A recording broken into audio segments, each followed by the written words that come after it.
Agnes was a widow. Her husband had died when their daughter Anne was just a little girl. Since then, Agnes had raised Anne all by herself.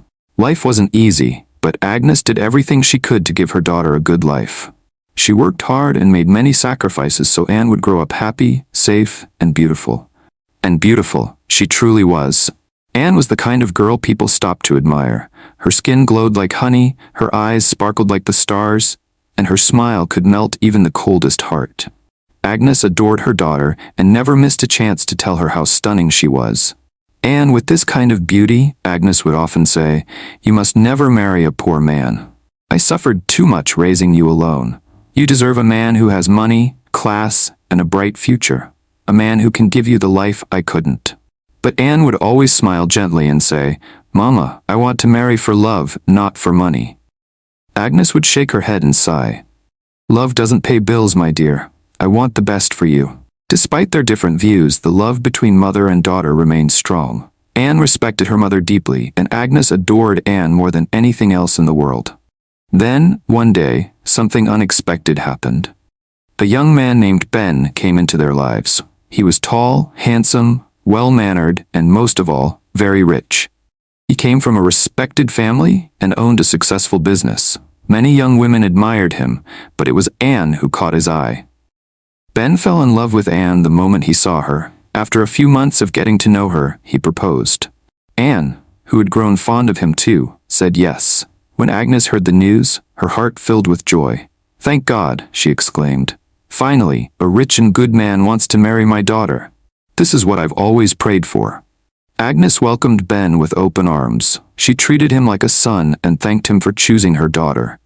Everything seemed perfect. The man was rich, the daughter was happy, and the mother was more than satisfied. But life doesn't always go as planned. The wedding of Ben and Anne was nothing short of a fairy tale. It was grand and beautiful. The whole village buzzed with excitement. Friends, family, neighbors, and even people from nearby towns came to celebrate with them. The church was filled with joy and laughter. The bride looked like a princess in her white gown, and the groom couldn't stop smiling. There was more than enough food and drinks for everyone. Music filled the air, and people danced until their legs grew tired.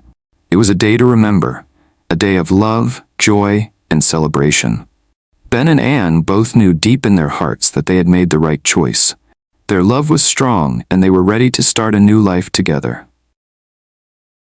After the wedding, Anne packed her bags and followed Ben to the city, leaving her mother Agnes behind in the village.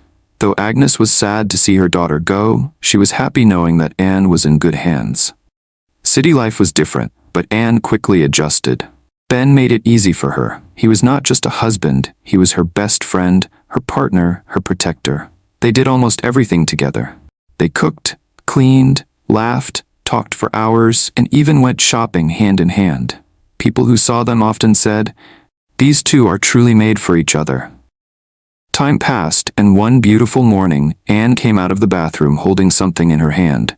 She had just taken a pregnancy test, and it was positive.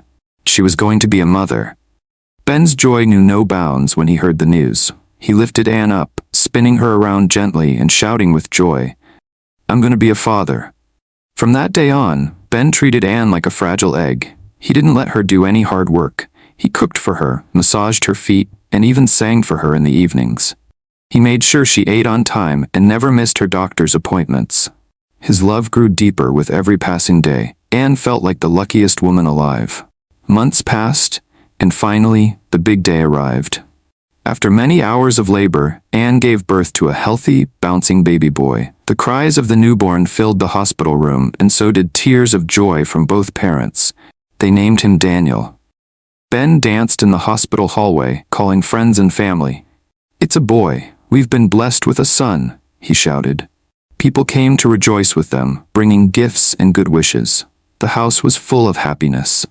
Back in the village, when Agnes heard the news, she packed her bags and came straight to the city to help. It was tradition for mothers to assist their daughters after childbirth, and Agnes was more than ready. She was welcomed with hugs and smiles. The moment she laid eyes on her grandson, her heart melted. She carried him in her arms and said, "You look just like your mother." Agnes cooked, cleaned, and helped around the house so Anne could rest and bond with her baby. The house was full of love.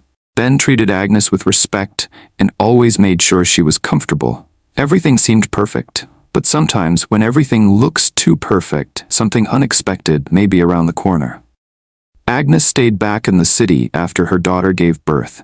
She was happy to help Anne and her husband Ben with the house chores. Every day she woke up early to cook, clean, and make sure everyone in the house was well fed and comfortable. Even after Anne got stronger, Agnes insisted on doing most of the work, saying, "I'm just here to help." One person in the house who especially looked forward to Agnes's cooking was Joe, the gateman. Joe was a simple, hard-working man. He loved Agnes's food and always complimented her on how tasty it was, especially the way she served him with love and plenty of meat. Over time, Joe started looking at Agnes with more than just appreciation. He admired her strength, her beauty, her kindness, and her laughter. One day, while eating the delicious soup Agnes served him, Joe smiled and said, "Mama Agnes, I want to marry you if you'll let me." Agnes laughed so hard she almost dropped her spoon. "Marry me? You want to marry an old woman like me? You must be joking." But Joe looked serious. "I love them old and wrinkled," he said with a wink. Agnes shook her head, still laughing, and walked away. But something in her heart warmed at Joe's words. Time passed, and one day Anne and Ben traveled abroad. They said they would be gone for a few months. Agnes stayed behind to watch over the house. The house suddenly felt quiet, too quiet. One evening, as she sat alone in her room, memories of her late husband came rushing back. She felt lonely, very lonely. She thought of Joe. Since her husband died many years ago, Agnes had never known another man. She had buried her feelings deep inside. But that night, something inside her said, "Maybe it's time to live again, to love again." She called Joe over. She cooked his favorite meal and served it with a bottle of wine. They sat together, eating and talking, laughing more than usual. As the night grew darker, they drank more wine and began to feel tipsy. Their emotions took over, and they crossed a line neither of them expected. The next morning, Agnes woke up feeling confused. Joe, however, was calm and comforting. "Don't panic," he told her. "I love you. I meant everything I said. I want to be with you, regardless of your age. Anne has her own life and her own family. Don't you deserve love too?" Agnes didn't know what to say, but in her heart, she knew she had developed feelings for Joe. Months passed, and one day, Agnes discovered she was pregnant. She was shocked, scared. How would she face her daughter? How would she explain that she, a widow and a grandmother, was now carrying a baby for the gateman? But Joe never left her side. He held her hand through the tears and fear. "I'll marry you," he said.